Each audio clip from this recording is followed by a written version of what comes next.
तो कौन सा एनेस्थीसिया सेफ है? Spinal anaesthesia, general anaesthesia? ये दो एनेस्थीसिया बहुत कॉमनली सुने जाते हैं। एक और होता है लोकल एनेस्थीसिया।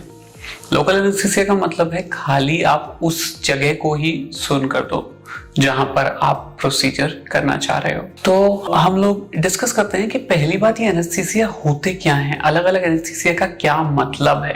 तो सबसे पहले शुरू करते हैं सबसे क्लासिकल और सबसे मेन एनेस्थीसिया से, जिसको कहते हैं जनरल एनेस्थीसिया। जनरल एनेस्थीसिया या जीए, लोग कहते हैं सर्जरी किसमें होगी? जीए में होगी। जीए मतलब जनरल एनेस्थीसिया। जीए में क्या होता है कि पेशेंट को हम लोग पूरा एनेस्थेटाइज करके या फिर पूर्णतः रूप से बेहोश करके सर्जरी को करते हैं। अब ऐसा करने के लिए कुछ इंपॉर्टेंट बातें होती हैं। जब किसी इंसान को पूरी तरह से बेहोश किया गया है, मतलब उसको मानसिक रूप से अचेतन कर दिया गया है, ऐसे टाइम पे हमें पेशेंट की एयरवे का ध्यान रखना होता है, जिसके लिए पेशेंट के गले में एक ट्यूब डाली जाती है और उस ट्यूब के माध्यम से पेशेंट को जितनी भी देर वो एनेस्थीसिया में होता है उसको सांस दी जाती है। सांस दी जाती का मतलब यह है कि जब आप पूरी तरह बेहोश हैं तो आपको ये भी नहीं याद रहेगा कि आपको सांस लेनी है, तो वो सांस भी आपको मशीनों के द्वारा दी जाती है, जिसको वेंटिलेटर कहते हैं। वेंटिलेटर के माध्यम से मरीज सांस लेता रहता है और जब तक सर्जरी चलती है आर्टिफिशियल तरह से वो सांस लेता है। जब पेशेंट को होश आता है तब वो जनरली उसकी जो ट्यूब होती है वो निकल गई होती है, जो ट्यूब उसके गले में डाली गई होती है, और वो नॉर्मली सांस ले रहा होता है। इस सर्जरी के दौरान क्योंकि बहुत देर तक 2-4-5 घंटे के लिए पेशेंट के गले में ट्यूब रही होती है, इसकी वजह से उसको थोड़ी बहुत सोरनेस या फिर खराश गले में रहती है 2-4-5 दिन के लिए, वो धीरे धीरे ठीक होने लगती है। अब बातें करते हैं कि स्पाइन सर्जरी के उपलक्ष्य में जनरल एनेस्थीसिया के क्या मापदंड हैं, क्या अच्छी बातें हैं, क्या खराब बातें हैं। तो देखिए, उसकी कुछ अच्छी बातें हैं। अच्छी बात यह है कि मरीज पूरी तरह से बेहोश हो जाता है, मरीज को बिल्कुल भी पता नहीं चलता सर्जरी क्या हो रही है, मरीज को डर नहीं लगता, मरीज को जो सर्जरी का कभी कभी बैड एक्सपीरियंस होता है वो नहीं रहता। और ऐसा करने के लिए पेशेंट को जितनी देर सर्जरी चल रही होती है पेशेंट को स्पेशल दवाइयाँ लगाई जाती हैं, जो कि जनरली इंजेक्शंस की मदद से डायरेक्टली पेशेंट की वेन्स में डाली जा रही होती हैं, या फिर कभी कभी पेशेंट को जो सुंघाया जा रहा होता है, जो एनेस्थीसिया होता है, वो उसकी जो नॉर्मल सांस होती है उसके थ्रू इनहेल किया करवाया जा रहा होता है। तो इसको कहते हैं इनहेलेशनल एनेस्थीसिया। तो ये इनहेलेशनल और दवाई मिला करके जनरल एनेस्थीसिया दिया जाता है। दूसरी बात यह है कि इस एनेस्थीसिया की एक और अच्छी बात है कि इसमें लंबे समय तक सर्जरी आराम से की जाती है, क्योंकि आप एक बार आपने एनेस्थीसिया शुरू कर दिया और जब तक आप दवाई चला रहे हैं पेशेंट बेहोश ही रहेगा। आपको उसको होश में लाने के लिए दूसरी तरह की दवाइयाँ चलानी होंगी और कुछ दवाइयाँ बंद करनी होंगी। तो लंबी सर्जरी इसमें करना आसान रहता है as compare to spinal anaesthesia या लोकल एनेस्थीसिया। ऐसा मैं क्यों कह रहा हूँ? देखिए, आप इमेजिन करिए कि आप किसी गाड़ी में बैठ के जा रहे हैं, तो जब आप लंबी ड्राइव पे जाते हैं या फिर आप कोई इंडिया से यूएस की डायरेक्ट फ्लाइट लेते हैं 12-14 घंटे वाली, तो एक ही चेयर में कंटिन्यूअसली बैठे रहना बहुत डिफिकल्ट और बहुत मुश्किल होने लगता है। सीट भी हमें चुभने लगती है, जबकि वो अच्छी तरह कंफर्टेबली बनाई गई सीट है। तो मेरा कहने का तात्पर्य यह है कि बहुत देर तक एक ही पोजीशन बनाए रखना, जो कि बहुत कंफर्टेबल पोजीशन है, जैसे सिटिंग पोजीशन कहते हैं, वह भी नॉर्मल इंसान के लिए मुश्किल होता है। तो सर्जरी की जो अमूमन पोजीशन होती है वो बहुत ज्यादा अनकंफर्टेबल पोजीशन होती है पेशेंट के लिए, क्योंकि वो सारी पोजीशन बनाई जाती है सर्जन के कंफर्ट को देख के, कि सर्जन अच्छी तरह उस जगह को देख पाए जहां वो सर्जरी कर रहा है। अगर वो एंडोस्कोपी कर रहा है तो वो सही जगह से ट्यूब डाल पाए और उसको डिस्कम्फर्ट ना हो। उस टाइम पे पेशेंट की कंफर्ट की चिंता कम की जाती है, सर्जन के कंफर्ट की ज्यादा, क्योंकि सर्जन अगर कंफर्टेबल नहीं होगा तो सर्जिकल एरर होने के चांस बढ़ भी सकते हैं। तो जो चीज सर्जन के लिए बड़ी कंफर्टेबल है, से फॉर एग्जांपल मेरे लिए उल्टा लेटा हुआ पेशेंट बहुत कंफर्टेबल है, पर पेशेंट के लिए उल्टे लेटे रहना बहुत देर तक तकियों पे बहुत मुश्किल हो सकता है। तो अगर पेशेंट पूरी तरह बेहोश नहीं है और पेशेंट को स्पाइनल या लोकल एनेस्थीसिया लगा हुआ है, तो सर्जरी में पेशेंट को कुछ टाइम रुकने के बाद, आधे घंटे, 1 घंटे, 1.5 घंटे रुकने के बाद कुछ पोजीशंस में जो कि प्रेशर पॉइंट्स होते हैं वहां पर दर्द होने लगेगा। अब नॉर्मली जब आप चेयर पे बैठे होते हो तो या तो आप बीच में उठ लेते हो, थोड़ी देर के लिए वॉक कर लेते हो, या आप पोजीशन बदल लेते हो।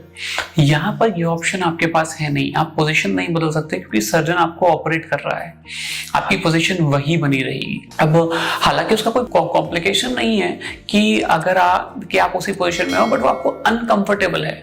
अच्छा, अनकंफर्टेबल किसको है? माइंड को, दिमाग को अनकंफर्टेबल हो रही है और दिमाग जगा हुआ है। इसलिए लॉन्ग सर्जरीज में ये प्रेफर्ड होता है कि पेशेंट को सुला दिया जाए। अब बात करते हैं शॉर्ट सर्जरीज की। अगर कोई एंडोस्कोपिक डिसेक्टमी है या डीकम्प्रेशन है, तो अगर डिस्केक्टमी या डीकम्प्रेशन होता है तो कई बार पेशेंट को लोकल एनेस्थीसिया या स्पाइनल एनेस्थीसिया भी दिया जाता है। स्पाइनल एनेस्थीसिया की खासियत यह है कि उसमें पेशेंट को वेंटिलेटर पे नहीं ले जाना पड़ता, और क्योंकि छोटे टाइम की सर्जरी है, छोटे टाइम तक पेशेंट एक पोजीशन में अमूमन लेट सकता है। अब क्या ये बात पूर्णतः सत्य है? नहीं, इसके भी कुछ अपवाद या फिर इसके भी कुछ ऑब्जेक्शंस होते हैं। अगर कोई पेशेंट बहुत हैवी है, बहुत हैवी होने से क्या होता है कि उसी का वेट पेशेंट को परेशान करने लगता है एक पोजीशन में लेटे रहने से। तो हो सकता है कोई 110 या 115 किलो के पेशेंट के लिए एक ही पोजीशन में लेटे रहना 15 मिनट भी मुश्किल होने लगे। ऐसे केसेस में हमें कभी कभी पूर्णतः बेहोशी का सहारा लेना पड़ सकता है। दूसरी बात, कभी कभी पेशेंट को मानसिक रूप से डर लगता है सर्जरी से, और कुछ लोग हिम्मत वाले होते हैं, कुछ लोग हिम्मत वाले नहीं होते। ये हर इंसान की कैपेसिटी के ऊपर डिपेंड करता है कि वो मेंटली कितना स्ट्रांग है। तो कुछ पेशेंट्स ओटी रूम में आते ही बहुत स्ट्रेस में आ जाते हैं, और ऐसे स्ट्रेस में आने से उनका बीपी बढ़ने लगता है। और स्पाइन सर्जरी के लिए हमें नॉर्मल बीपी या फिर लो बीपी चाहिए होता है। अगर बीपी ज्यादा होगा तो ब्लीडिंग होगी, और ब्लीडिंग होगी तो सर्जरी करने में दिक्कत आने लगती है। और अगर आप ओपन या माइक्रो सर्जरी कर रहे हैं तो कभी कभी ब्लड लॉस भी ज्यादा हो सकता है। एंडोस्कोपी में अगर बीपी ज्यादा है तो ब्लड लॉस तो नहीं होता, लेकिन फिर भी आप ज्यादा बीपी टॉलरेट नहीं कर सकते एंडोस्कोपी में भी, क्योंकि एंडोस्कोपी में फिर कंप्यूटर स्क्रीन पे कुछ भी दिखना बंद हो जाता है, क्योंकि छोटा छोटा ब्लड भी एंडोस्कोपी स्क्रीन पे बहुत बड़ा दिखता है। तो किसी भी तरह कोई भी स्पाइन सर्जरी हो रही हो, हमें लो बीपी या फिर हाइपोटेंसिव एनेस्थीसिया वाली सर्जरी ही करनी होती है। तो अगर कोई बहुत सेंसिटिव है, उस केस में भी हम पेशेंट को ये बोलते हैं कि आप चाहो तो पूरी बेहोशी भी आपको लगा सकते हैं। तीसरी इंटरेस्टिंग बात, पेन। जो मैं लोकल एनेस्थीसिया में सर्जरी करता हूं, मैं पेशेंट से पूछ लेता हूं कि सर देखिए, मिनिमल पेन आपको होगा जब मैं सुई लगाऊंगा आपको सून करने वाली। तो जब मैं सून करने वाली सुई लगाऊंगा, वो सुई अंदर तक जाएगी, वो पहले स्किन को सून करेगी, फिर फेशिया को सून करेगी, फिर आपके जो मसल है उसको सून करेगी, और लास्ट में आपकी हड्डी के आसपास जो पेरियोस्टियम है उसको सून करेगी। और ये सब करने के बावजूद भी जो पेन खत्म होता है वो करीब 95 to 98% खत्म हो जाता है, 1-2% रहता है। अब किसी किसी इंसान की टॉलरेंस 2% पेन के लिए बहुत ज्यादा है, उसको वो बोलता है मुझे कुछ पता ही नहीं चला, और किसी को 2% पेन ही बहुत डरावना और खतरनाक लग सकता है। तो हम पेशेंट से पहले ही पूछ लेते हैं कि सर आपको 5-10% या माइल्ड पेन से डर तो नहीं लगता? अगर लगता है तो हम आपको पूरा बेहोश भी कर सकते हैं सर्जरी के दौरान।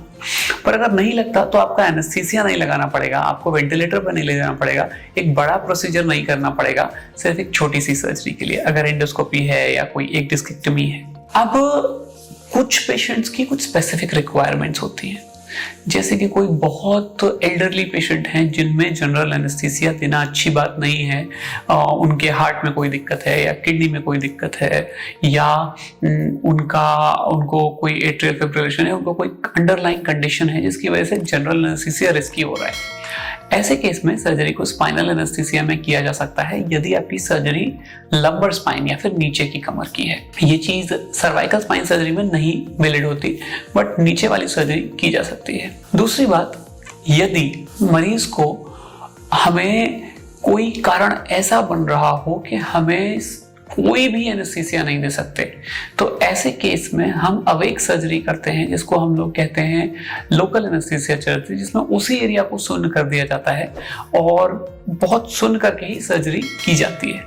हालांकि मैं ये बताना चाहूँगा कि जो अवेक सर्जरीज हैं या जो स्पाइनल सर्जरीज हैं वो बहुत कॉम्प्लिकेटेड प्रोसीजर्स के लिए करना मुश्किल हो जाता है, पर आपको ये बैलेंस करना पड़ता है डॉक्टर को कि उसके लिए सर्जरी कितनी लंबे टाइम की है, पेशेंट उसको कितना टॉलरेट कर पाएगा, पेशेंट क्या आधा एक घंटा कंफर्टेबली लेट सकता है और सर्जरी कितनी देर में खत्म हो जाएगी। तो बहुत सारे फैक्टर्स हैं और जो मैं आते हैं आपको बता रहा हूँ जनरल बातें हैं। बट अगर मोटी मोटी बात की जाए तो एक हेल्दी पेशेंट में जनरल एनेस्थीसिया बहुत सेफ होता है। Spinal anaesthesia young adult patients में जनरल एनेस्थीसिया के हिसाब से रिलेटिवली और बेटर माना जाता है और लोकल एनेस्थीसिया सबसे ज्यादा सेफ कैटेगरी में आता है क्योंकि लोकल एनेस्थीसिया में किसी भी तरह का एनेस्थीसिया दिया नहीं जाता, सिर्फ सेंसरी ब्लॉकेट दिया जाता है। तो ये एक जनरल थॉट है। हालांकि ये इस बात पे भी डिपेंड करता है कि आपका जो सर्जन है और आपके जो एनेस्थेसिस्ट हैं वो किस मापदंड से आपको इवैल्यूएट कर रहे हैं। मैं बहुत सारे एनेस्थेसिस्ट और बहुत सारे सर्जन्स के साथ काम कर चुका हूँ। कई सारे एरियाज में वर्ल्ड में जनरल एनेस्थीसिया को ही सेफ माना जाता है और कई सारी बुक्स के हिसाब से भी जनरल एनेस्थीसिया से ज़्यादा सेफ कोई चीज़ है नहीं। कई सारी जगह लोकल एनेस्थीसिया सबसे सेफ माना जाता है और वहाँ लोकल एनेस्थीसिया में ही सर्जरी की जाती है। तो डिपेंड करता है डॉक्टर कौन है, सर्जन कौन है, पेशेंट की क्या प्रोफाइल है, पेशेंट को और दिक्कतें कितनी हैं कि क्या बेटर है। बट लंबी सर्जरी के लिए जनरल एनेस्थीसिया और छोटी सर्जरी के लिए स्पाइनल या फिर लोकल एनेस्थीसिया प्रेफर किया जा सकता है। दूसरी एक और बात है कि मैं ऑपरेट करता हूं पेशेंट को प्रोन पोजीशन, मतलब पूरा उल्टा नहीं ले जाता। जब मैं एंडोस्कोपी करता हूं तो मैं लेटरल पोजीशन में ऑपरेट करता हूं। ऐसा कम लोग करते हैं बट ऐसा जर्मनी में काफी किया जाता है, तो मेरी ओरिजिनल ट्रेनिंग जर्मनी से है। तो lateral position is better as compared to total उल्टा पोजीशन फॉर स्पाइनल एंडोस्कोपी। तो अगर मैं लोकल एनेस्थीसिया में जब ऑपरेट कर रहा होता हूं तो मैं पेशेंट को लिटरल में रखता हूं, which is considered more safe by many anaesthesia standards as compared to total prone position. तो मुझे ऐसा लगता है कि लेटरल पोजीशन में स्पाइन सर्जरी लोकल में करना पेशेंट को एक एडेड एडवांटेज प्रोवाइड करता है और पेशेंट को लेटरल पोजीशन में लेटना ज्यादा कंफर्टेबल होता है एज कंपेयर टू टोटली उल्टा लेटना। कई सारे पेशेंट्स को बेली में फैट होता है तो उनको उल्टे लेटने में उनका पेट दबेगा तो उनको सांस प्रॉपर्ली नहीं आती। तो मैं लेटरल में इसलिए ही करता हूँ और लेटरल में करना भी मेरे लिए बहुत सुगम और कंफर्टेबल है क्योंकि मेरी ओरिजिनल जो ट्रेनिंग फेलोशिप है एंडोस्कोपी की वो जर्मनी से है और वहाँ पर बहुत सारे लोग लेटरल में इस सर्जरी को किया करते थे। तो मैं आशा करता हूँ इससे आपको मोटा मोटा समझ में आया होगा कि कौन सा एनेस्थीसिया क्या करता है। स्पाइनल एनेस्थीसिया जो है उसमें हम रीढ़ की हड्डी में एक सुई लगाते हैं और एक ऐसी दवाई देते हैं जिससे नीचे का एरिया सुन्न होने लगता है और पेशेंट को पेन रिलीफ आ जाता है। तो जनरल एनेस्थीसिया में ट्यूब डालते हैं और लोकल एनेस्थीसिया में जहां सर्जरी करने वाले हैं बस वहीं पर एक सुई लगा के सुन्न करते हैं। आशा करता हूं कि मेरी आपको स्पाइनल एनेस्थीसिया, जनरल एनेस्थीसिया और लोकल एनेस्थीसिया से रिलेटेड वीडियो में कुछ बातें समझ में आई होंगी। अगर फिर भी आपके मन में सवाल है, फिर भी आपके मन में कोई क्वेश्चन है तो आप मेरे से कमेंट बॉक्स में पूछिए, मैं कोशिश करूंगा उनका जवाब आज डॉक्टर देवेशीष सीरीज में देने के लिए। Thank you very much.